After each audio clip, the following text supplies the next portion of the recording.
let's DIY some butter and discuss the girl who fell in love with her psychiatrist. So this is blowing up on social media because the young lady, her name is Kendra, is out here talking about basically her one-sided infatuation with her psychiatric provider. Now, people are dunking on her and calling her crazy and she's a crash out, all this stuff. I want to talk about this, not to dunk on her or... I just felt like I didn't see anyone talking about this particular, really critical point she makes in the second installation of her, I think it's maybe 23-part saga on TikTok. She says in her second installment that when she went to go see the psychiatrist, she was 6 months sober from drugs and alcohol. Now pause. She breezes by that like it's nothing.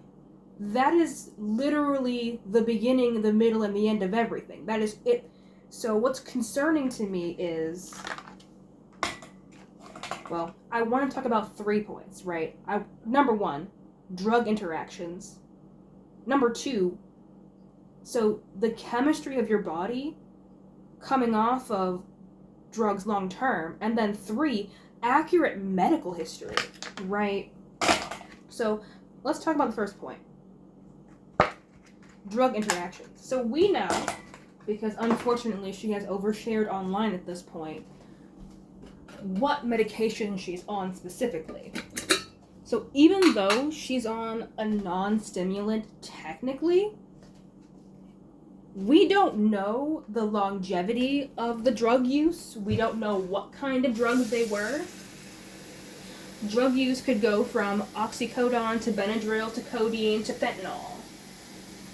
And we also have no idea how long she was addicted. We have no context for that. Never once does she say that she discusses that with the psychiatrist or the therapist. Either the new therapist, the 75-year-old lady. So, from the gate, she's not going to be getting proper care because her providers do not know they have to add that overlay of addiction. And that's not to say she didn't deserve care or anything. No, your providers have to know that, because if you're already someone like her who maybe is a little bit fragile, and you already have a system that's in flux because you are still technically in new recovery at 6 months. And again, this is during COVID. She never mentions going to a facility to get help. She just said she was 6 months sober from drugs and alcohol. And that's all we know. So she also explicitly says she just Googled psychiatrist in her city, picked the first person and went. So on top of that, we can assume that this person does not have any kind of drug specialty or anything.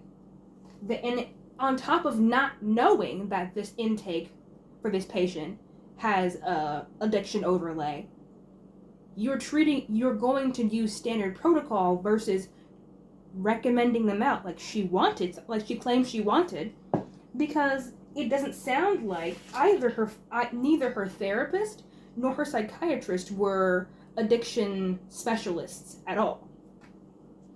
Okay, so second point I wanted to make is, was it drug interactions? I'm sorry. So the second point I want to make is new addiction. It's like when you're in new recovery. So your system, we all know at this point, a lot of addiction is a way to cope with feelings you don't want to feel, right? So if she's already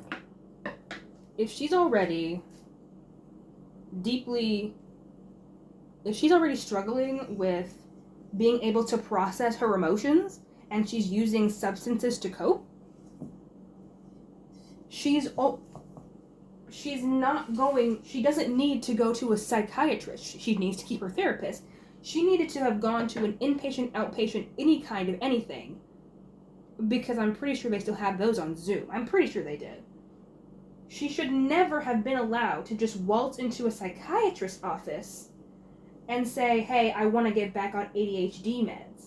Because if you're giving a newly recovered system stimulants and you have no idea what those drugs may still... Like I said, she may have been only doing that for maybe it got bad for a year, maybe it got bad for a couple years. We have no idea. We do not know. And the therapist and the psychiatrist did not know. And she tries to gloss over it in her Risa Tisa-esque "Who the fuck did I marry?" Saga. But my whole thing is, like, you were not in an actual rehab. You did not have a sponsor. You didn't have any support. There was no one to inform the rest of your care team that you were newly sober. And again, don't have any idea what she was newly sober from, right? Could have just been alcohol, could have just been weed, and like I said, all the way up to fentanyl, anything really. And for her to just... So that's my second point. Third point is medical history. It is extremely dangerous. It is extremely dangerous to go anywhere where they're prescribing you prescription drugs and you've ever had any kind of chemical dependence on anything ever, alcohol included. It may be that you only have like a 2 glass of wine It may be you only have a 2 glass of wine habit a night. There are certain medications that if they interact with alcohol, they cause catastrophic organ failure over time. You have to be candid. You must be honest with your providers because they're trying to help you, but they can only help you if you're giving them a correct full history. I understand there's a stigma, and of course, if she has some sort of romantic feelings towards him, she doesn't want him to know that she was previously addicted. Which, okay. But what's scary to me is those 3 things are the lack of her having those 3 things, so accurate addiction support, true history given to her providers, and no, she doesn't say she had any formal support for getting sober. So no formal support, so no sponsor, none of that. And she's just Googling random psychiatric providers in her area that would not have ever gotten her actual full history. So what's happened, I believe, is not that she's crazy. I truly believe that she may be experiencing some kind of drug-induced psychosis because of what she was given versus her system was not ready to receive any kind of prescription drug that wasn't something that was addiction informed. So what I'm hoping to say is because I haven't seen anyone like make this point and I mean, if you're hoping to go to a psychiatrist and you want to get into therapy, I love that for you. Yes, let's level up. However, you must be honest. I don't care if it makes you look bad or if it makes you feel like you're not. No. If she hadn't known to ask for non-stimulant drugs, she may be in an even worse state right now. because according to her, she was in this psychiatric relationship for 4 years. And again, we have no idea what she was taking or what her vices were, or if she thought she could do like low grade, oh, I can socially drink, or I can do this, or I can do that. No. And I want to make one last point. So, hold on, I want to make one last point.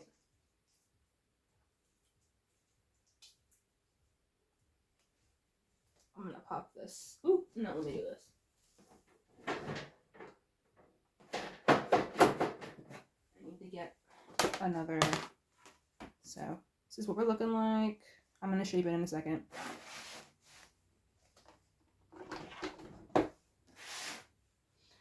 My last point I want to make, and then I'll shut up.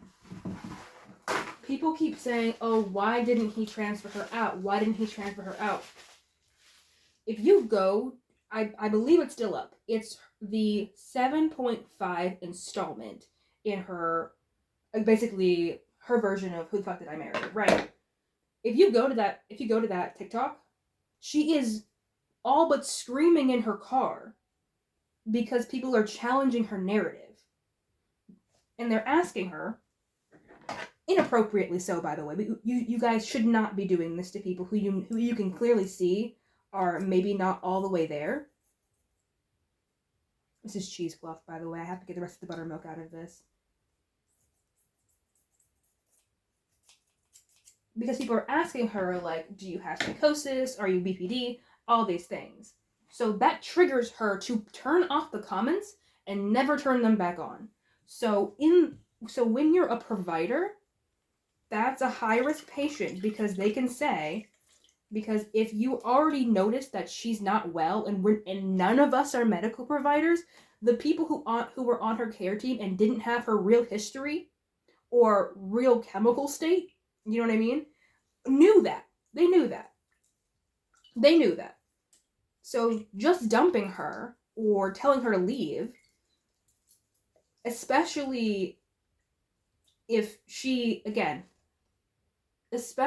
showing other signs of potentially being someone who could be dangerous to herself or other people,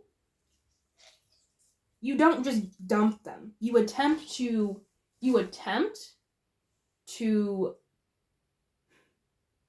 de-escalate while continuing to gather information.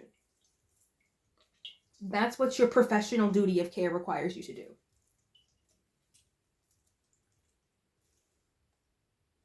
And because she is in this very volatile state, he couldn't have just said, I can't see you anymore. He wouldn't have known why, given that she was not completely honest about her history. And she wouldn't have known why, because let's be real, if she's already on these specific meds, and they've interacted, she's not aware of what's going on. She already has an addictive personality. So now she's just transferred that obsession to her psychiatric provider. So that was those were my points. I haven't seen anyone, because she does just breeze past it. She tries to make it sound like that wouldn't be a critical thing to tell her care team about, and it's just not true. So I want to warn other people, do not omit stuff like that if you are going to seek psychiatric help. And if you are addicted, please seek out. If you don't want to go into inpatient and you think you can handle it, please seek out professionals, therapists, and psychiatrists who are addiction informed. Or you can probably even go to an actual rehab, and they might be able to network you to someone who knows how to deal with someone who's coming out of addiction. Do not ever just Google and click and just pick someone at random. Anyway, I'm going to finish shaping this, but here's our butter. Didn't mean to get ranty, but that was just so dangerous to me.